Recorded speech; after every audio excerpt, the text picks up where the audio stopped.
that all black women should have natural hair. I think it's a choice.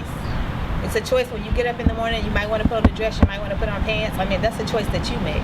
I just think that if a woman has a relaxer, she needs to have a stylist, or if she's going to do it herself, she needs to be very educated about what she's doing, how she's applying the relaxer, making sure that it's not applied too often, because that's what causes the damage and causes the hair to fall out.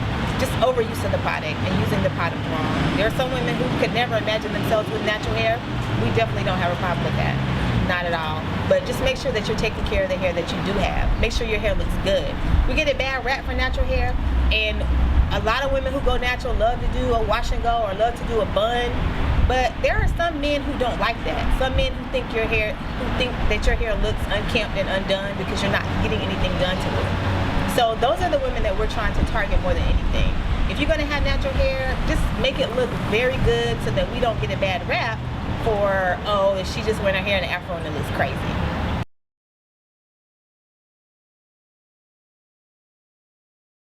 Yeah. I'm not really sure. I think that because most people have had relaxers for so long, they feel like their edges should lay down. That's what you've been taught to believe. You know, you gotta get your edges laid.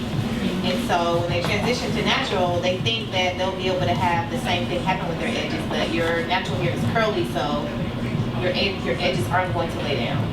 How do we approach that with clients? We just explain to them that that's not the hair that you have anymore, that you can't beat your edges into submission. It's not gonna happen. The brushing the edges, trying to put gel on it to get it to lay down, is gonna break the edges off. In natural, your edges aren't supposed to be laid to the gods. To the gods! My name's Jessica, aka J. Ellis. I am from Charlotte by way of Beaufort, South Carolina, by way of New York City, by way of Pittsburgh, Pennsylvania, by way of Cleveland, Ohio. I've been in Charlotte for 10 years. I love it here. It's always sunny, even when it's rainy sometimes. I was a flight attendant, but my airline went out of business. I was in transition. I was in my mid-20s. I was having a mid-20s life crisis. I didn't know what I wanted to be, so my airline went out of business. I just moved back to Charlotte, and I was tired of just partying and not having no money. So Tanisha told me I could be her assistant. I tried it out and I liked it. And the clients like me. They stick with me for a long time. So I'm here making people beautiful. Makes me feel good inside. Makes me feel warm and fuzzy. Special. Is that your client that you like, Kelly? Yep. She makes me feel warm and fuzzy.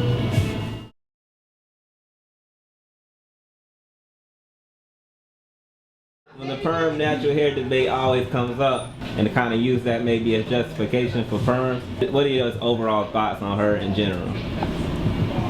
I think that she is a great example of somebody starting a business for her community and trying to provide the most information she could at the time with what she had, but to me it's not a valid justification of why you would continue to relax your hair, because now you know that it will eat through a piece of chicken and a soda can. So, you know, to be blunt, if you keep putting it on your hair, to me it's like somebody who keeps smoking cigarettes. You don't care if you lose your hair, and you could go natural by choice or by force, but eventually the relaxer will take everybody's hair out. So I'm respectful of the fact that people still want to wear relaxers, and that's fine, but I often come across people who are still wearing a relaxer and it's obvious that it's detrimental to their hairline.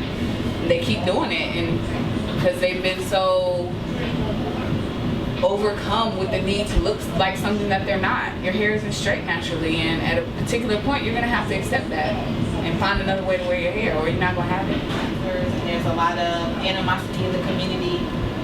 I don't think that needs to happen. If you want to wear a relaxer, you should be able to wear a relaxer. There are people who have relaxers and their hair is healthy, that's fine. But whether you have a relaxer or you have natural hair, I just feel like you need to get your hair done. Your hair needs to be looking good at all times, because it shows that you have a lot of self-respect for yourself and that you want to look good.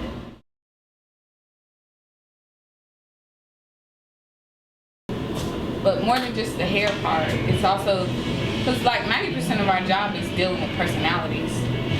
So yeah, we do hair, but after a while, the hair part can kind of become second nature. But clients come, they could be in a bad mood, they could have had a death in their family, they could be celebrating something really important, and it's important to know how to like ebb and flow with those different things that are going on. So that part is the art. Yeah, I definitely think it's an art. Just because when you're dealing with people, you have to understand the contour of the face, how the face is shaped, so that you can create styles that are going to look good on them. So, to me, an artist is just someone who can create. And that's it. And it is an art, as they were saying earlier. To me, it was more of a wanting to release a creative thing that I had in me full time instead of just doing it on the side. So I figured doing hair would give me what I needed. So far it has.